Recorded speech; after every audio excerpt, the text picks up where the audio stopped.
Welcome to From Betrayal to Breakthrough. I'm Dr. Debi Silber, and today's guest is Michelle Nagel. And Michelle is the author of the bestseller, Suffering is Optional, Step Out of Darkness into the Light, and co-author of the international bestseller, The Light at the End of the Funnel. She has been a speaker and transformational trainer for over 30 years. Known as America's #1 resilience expert, she teaches tools that empower successful women who look like they've got it all together on the outside, but feel like a fraud on the inside, to take off their protective armor so that they can overcome limiting beliefs, live a life of authenticity, and find the happiness that's been eluding them. And we're having a very honest talk about what betrayal does to us physically, mentally, and emotionally. And Michelle's going to share what she did to move forward and heal. You're going to love the ideas and strategies she'll be sharing. Here's Michelle.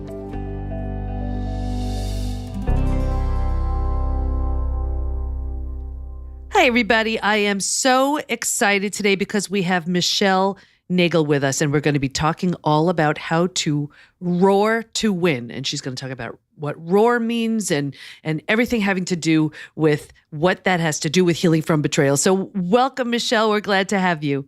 Thanks so much, Debbie. I really appreciate the opportunity to visit today.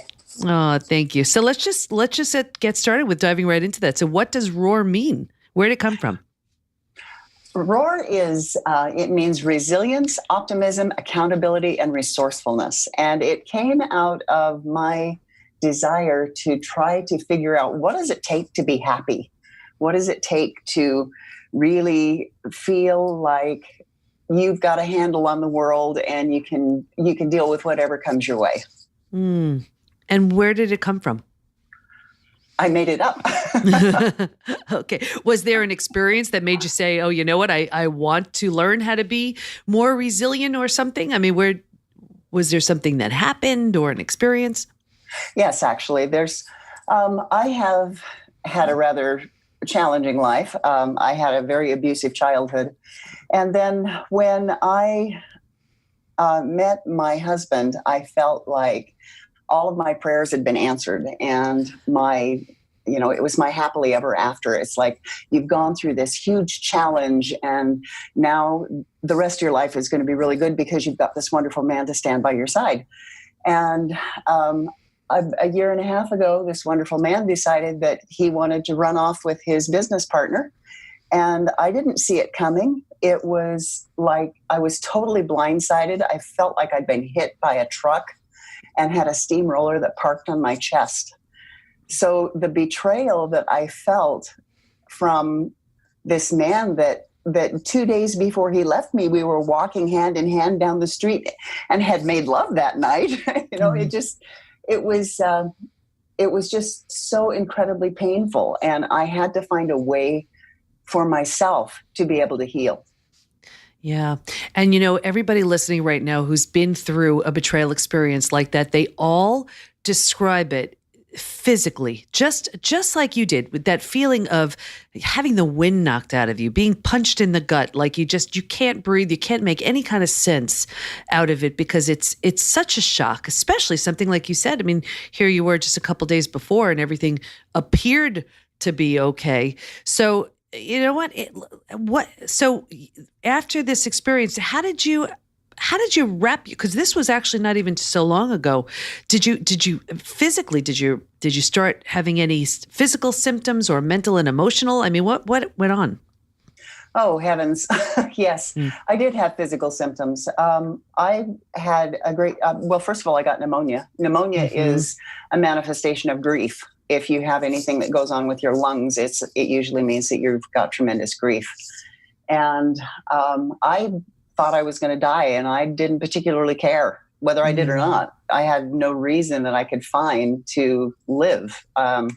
And so that was one of the physical manifestations. I also felt this incredible burning in my chest almost 24/7. And it went from my heart area all the way down to my fingertips.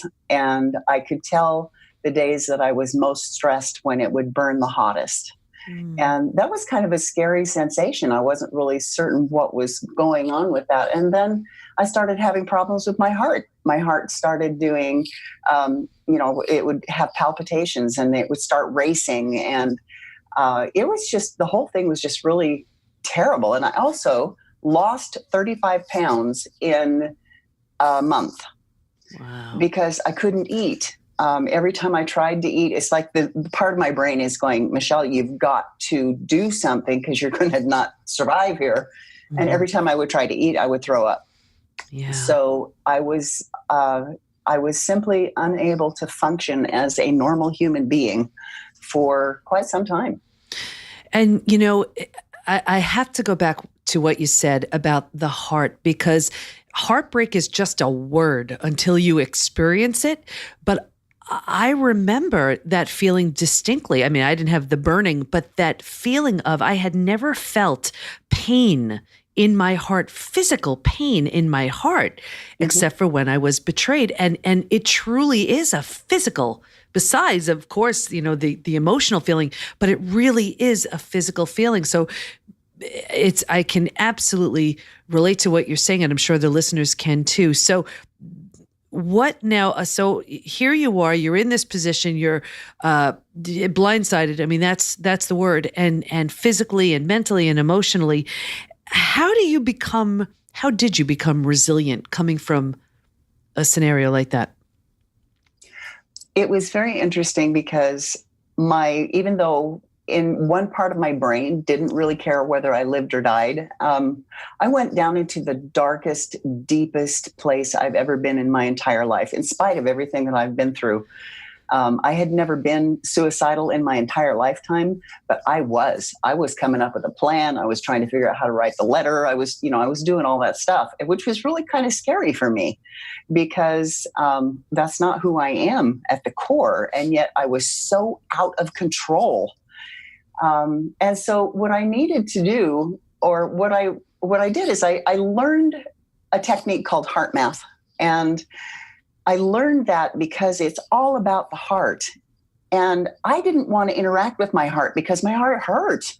Mm-hmm. And yet I had to go through the emotions, because really the only way out of the pain is to go through the pain. And I learned ways to breathe. I learned ways to breathe while bringing gratitude in. At that time, I couldn't find anything to be grateful for either. So the only thing that I could do was go back to a memory of a time when I felt joy and gratitude. And that was when I delivered my grandson. And just the joy of holding that brand new baby as he's still attached to his mommy. And that was such a sacred, priceless experience for me. And that's the only thing that I could go back to, was that memory. Yeah. And then I just began working on it. And I practiced every day, breathing into my heart, pretending that my heart had gills on it, actually, and the air could go in and out so that I could begin to feel again. And it's such a beautiful visual, like with gills on your heart. That's such an interesting one. Okay, so two things. Can you share with us more about HeartMath? And you delivered your daughter's baby? I did, yes. That is so amazing. Tell us about that, and then let's go back to HeartMath. Okay. It was November 18th of 2008, and this was such a really wonderful experience because both of my daughters were pregnant at the same time. And my youngest daughter was 2 weeks overdue, and she kept going, I don't know what's the problem with this kid. Why am I still carrying him around? And she said, I think he's wanting to wait until his cousin gets here. And so it was kind of like a half facetious kind of a comment. And it was so funny because she's at my house and she's laboring, but it's kind of going really slow. But we're going, okay, finally we're here and it's that time. And I get a phone call from my other daughter, whose baby I also was supposed to deliver. And she says, Mom, I'm in labor. And I'm going, you can't be, because your sister's in labor. She's here. And she said, well, I'm sorry, I've got to have the baby. So I guess I'll go to the hospital. So she went to the hospital and she had her baby. And my youngest daughter was furious. It's like, how can she do this? This is terrible. And then at about sometime in the middle of the night, her labor stalled. And so we're kind of going like, okay, now what's going on? And we just made her comfortable. We made sure that the baby's heartbeat was strong. And she said, well, I'm going to go take a nap. So she did. So she went and took a nap. And I got a phone call. And the phone call said, the baby's here. And she told me his name and his weight. And I heard in the other room my youngest daughter go into transition. I know that sound. I know what that sound is. And it was like all of a sudden she had permission to finish what she was doing. And so we went in and we delivered my grandson. And now I have what we call twins. They're an hour and a half apart, born on the exact same day, 2 sisters. Oh, what an amazing story. I could see why this would be the image and the experience you kept going back to get that sense of gratitude. So thanks for sharing that. So let's go back to HeartMath now. Can you share what that is? Yeah, HeartMath is it's HeartMath Institute is in Boulder Creek, California, and they've been studying the heart and the energy patterns, the magnetic energy of the heart for over 30 years now. And it's a physicist is doing it, so it's completely science-based. And the cool thing about it is that they've been doing research for years and years and years, proving to people that the heart is the most important thing in resilience. It's the most important organ in our body, even more than our brain. And the wonderful thing is that now we're starting to get peer reviews, almost more peer reviews from places like the Mayo Clinic, and the U.S. Navy uses it. So anytime the Navy SEALs go into some kind of mission that they have to do, they practice what's called a heart lock-in before they do, because that enables them to connect with each other and be aware of the needs of the other person around them. And so really, the only way really to heal from anything, and this is so counterintuitive, because when you're betrayed, all you want to do is just go into your little cocoon and just sit there. It's like crawling under a rock because it hurts so bad. But the only way that you can really go through it is to move back into your heart and start living from your heart and connecting with people from your heart and building that resilience again. Yeah. And you know, it's such a difficult time to think, okay, let me just be grateful and resilient and optimistic, things like that. So what did you do? I mean, how did you find ways to be optimistic, especially after, you said it was your darkest time, you were considering taking your life, and now here you are trying to be optimistic. I mean, how did you get to that place? Well, there's W. Clement Stone was a very, very wealthy businessman and a New Thought leader from years ago. And he had, they call him a New Thought leader because nobody had these thoughts, apparently. But what he said was, believe the universe is out to do you good. And so for me, what really helped was to go back to my faith, to believe that there is a higher power and that it's not going to abandon me. And I actually have a picture on my wall that says, do you trust me? And I have to pass it several times a day. And sometimes I can look at it and I can go, yes, I do. And sometimes I look at it and I think, I'm not sure about that. And then other times I walk by and I go, nope, not today. But it's okay, because I know that my higher power is always there. And that helps a great deal. There's research that proves that individuals, the most resilient individuals and the most optimistic individuals, do believe in a higher power and that it will not abandon them. It's so wonderful that you say that. And I have to tell you, I mean, when it comes to, and you know this, when it comes to betrayal, trust is shattered. It could take a lifetime to build, and it's shattered in an instant. And it is one of the trickiest things to rebuild. And I always recommend to people that, if you certainly don't trust your betrayer, you hardly trust yourself, because you're thinking, how did I not know this? Well, at least if you could dip your toe back into the trust pool again by trusting in something bigger than yourself, whether that's God, the universe, source, energy, whatever. And it sounds like that's what you're saying you did and helped you.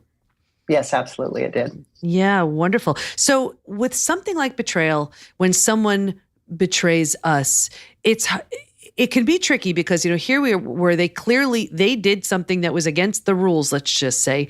How do we hold ourselves accountable? What part of that is ours?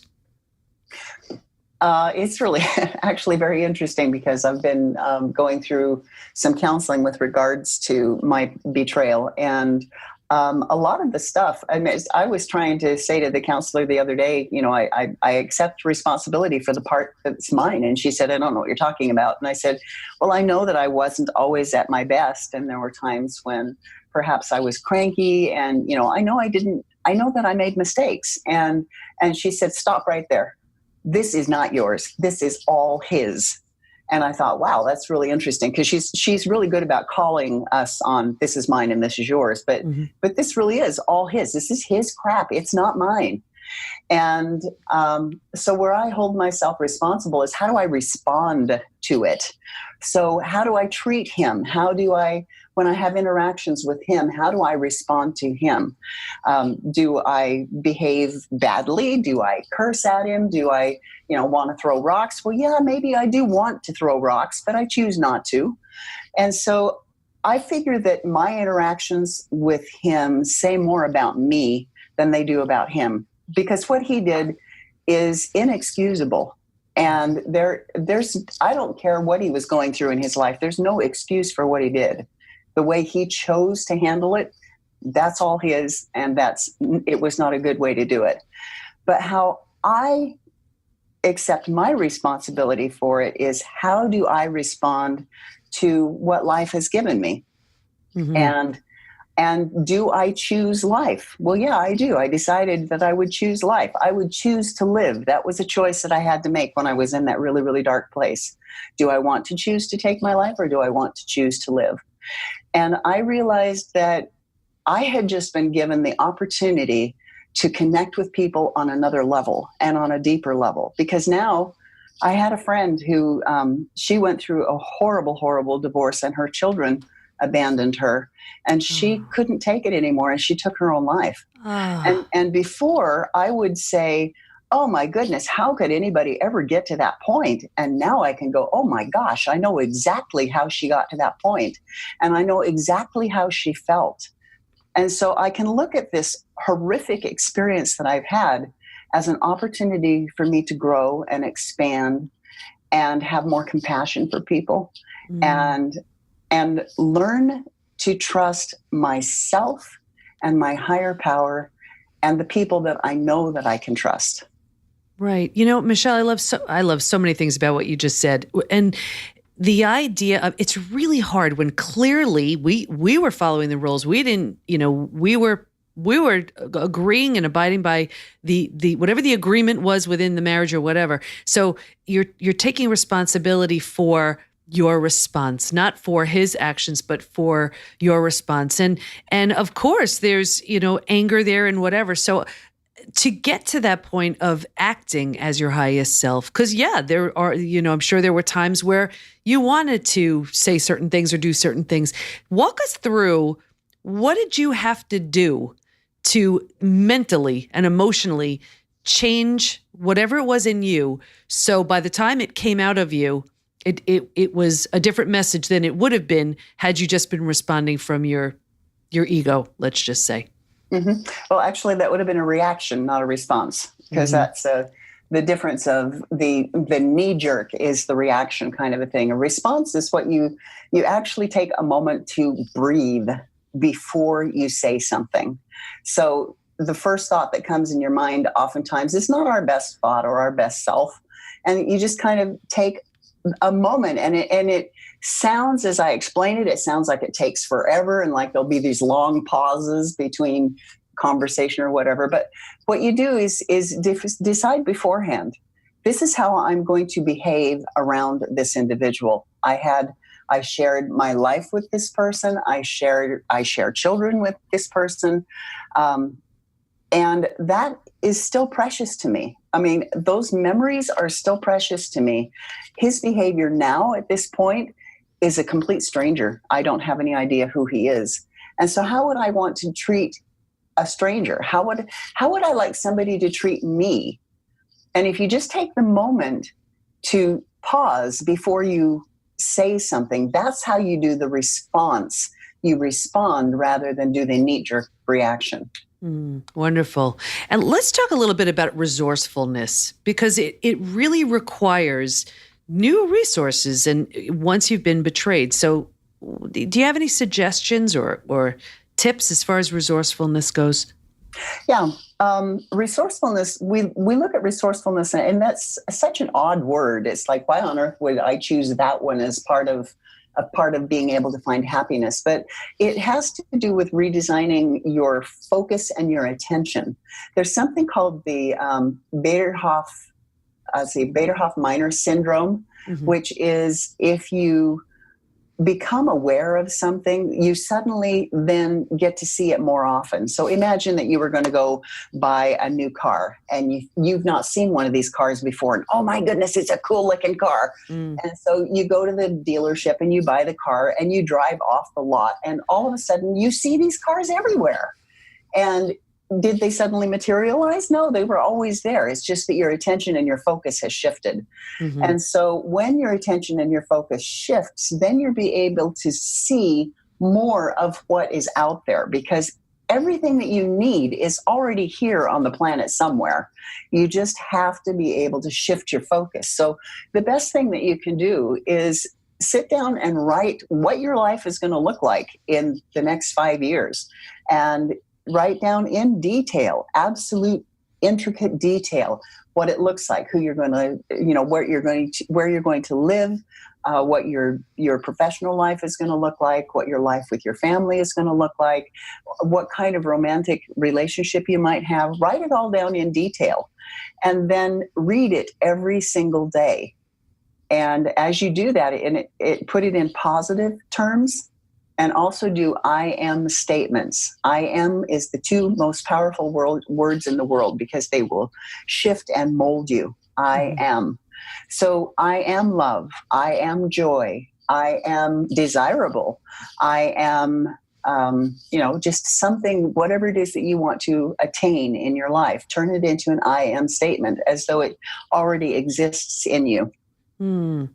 And that's so great, because it's one thing just to do the exercise, but I love the idea of the science behind it, where by acknowledging it and really being descriptive, it's because it's so true. You buy, let's say, a red car, and you see red cars all over the road, and it's the same thing. If you're being really descriptive, I guess, as far as what you're looking for, whether that's a quality, a characteristic, it's whatever it is, then that's what you'll find. That's wonderful. How did you use it?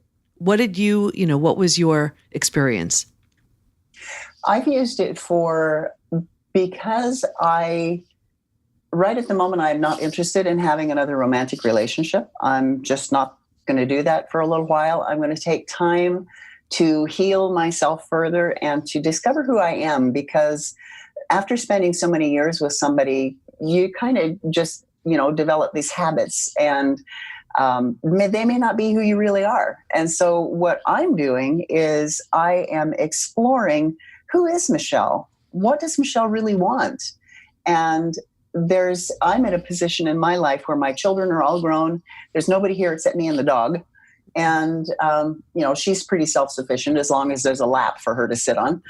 And I am now concentrating on discovering who I am, and discovering what my gifts are, and discovering how I can be happy and content with myself. So by my desire of not wanting to be in another relationship, I think if I were to run into another relationship right now, it would be a complete disaster, because I would be on the rebound. I wouldn't be making a conscious choice. It would just be kind of an unconscious, oh my gosh, I can't be alone, I want to be with someone.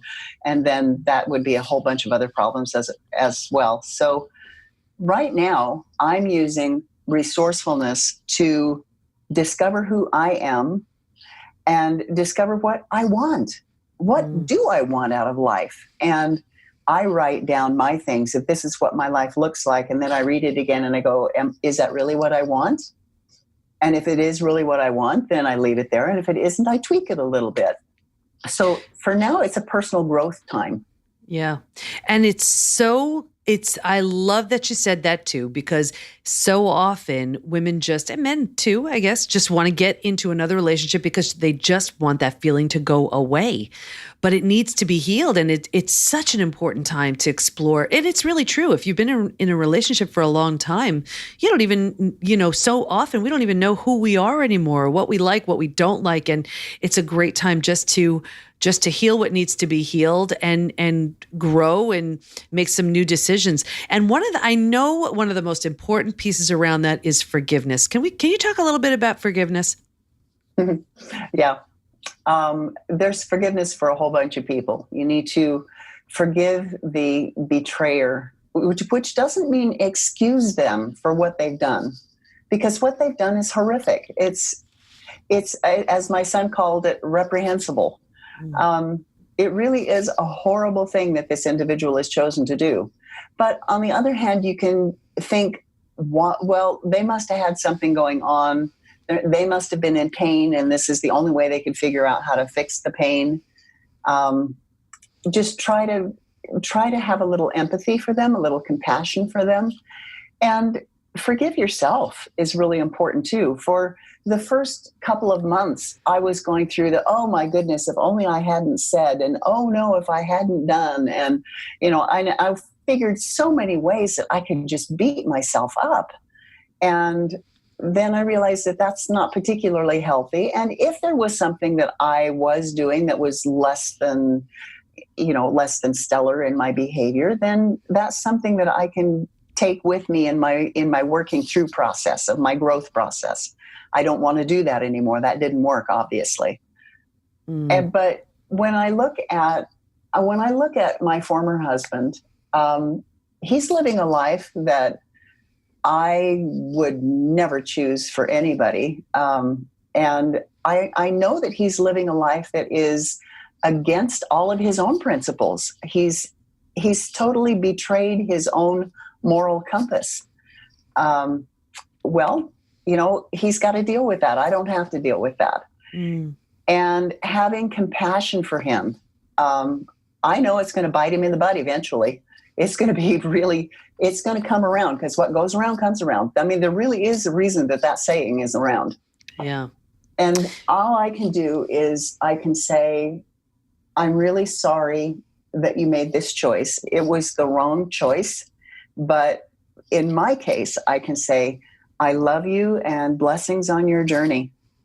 And then concentrate on my journey. When we stop focusing on what they've done to us and how much it hurts and what a jerk they were, and the man committed adultery, and when you stop concentrating on all that stuff and you untie the strings that connect you to him, and you just say, this is not what I would have chosen at all, but blessings on your journey, and I'm going to take care of myself. Beautiful. Michelle, what do you want to make sure that everybody hears before we wrap up? I would like for everybody to know how beautiful and wonderful and brilliant and intelligent and everything they are. They are so important. And the betrayal that they have experienced from whoever their significant other was doesn't define them. They are beautiful and precious just because of who they are. And I hope that they can get in touch with their beauty and their preciousness, and just be able to hold that in their heart, because that will help them heal. Wonderful. And that's such a message, an important message of hope and healing when they're not feeling great and when they may not be feeling lovable or worthy or deserving, because that's unfortunately what betrayal does, right? All those feelings of rejection or abandonment or it all comes up for us. But that's just a wonderful, wonderful way to leave everybody. So Michelle, how do we learn more about you? Where do we go? I can be reached at Michelle at isoulshift.com. And my website is www.isoulshift.com. Wonderful. Michelle, thank you so much. I know everybody listening today got so much out of this. Thank you. Well, thank you for inviting me, Debbie. Didn't you just love Michelle? Heartbreak is a very real thing. She offered great resources like HeartMath, which you may want to check out. Stay in touch with Michelle by going to isoulshift.com, and we'll have the link in the show notes over at pbtinstitute.com/podcast. Here's my biggest takeaway. While you have every right to be angry, bitter, resentful, or miserable, you owe it to yourself to heal. You staying hurt only keeps your healing on hold. Of course, honor the healing process. It takes time, but you deserve a great life. So write out that list Michelle was talking about and start visualizing what you want to see show up. Do you want to see yourself as a strong, resilient, healthy, and happy woman or man? Your list starts with you. And if the pain of betrayal is keeping you sick, sad, and stuck, you may be struggling with post-betrayal syndrome. Take the quiz and see over at pbtinstitute.com/quiz. And let us support you. Go to Facebook and join our group, Women Hacking Betrayal, where we give information, tools, and support to help you move forward and heal once and for all. Can't wait to be with you next time. And here's to your breakthrough.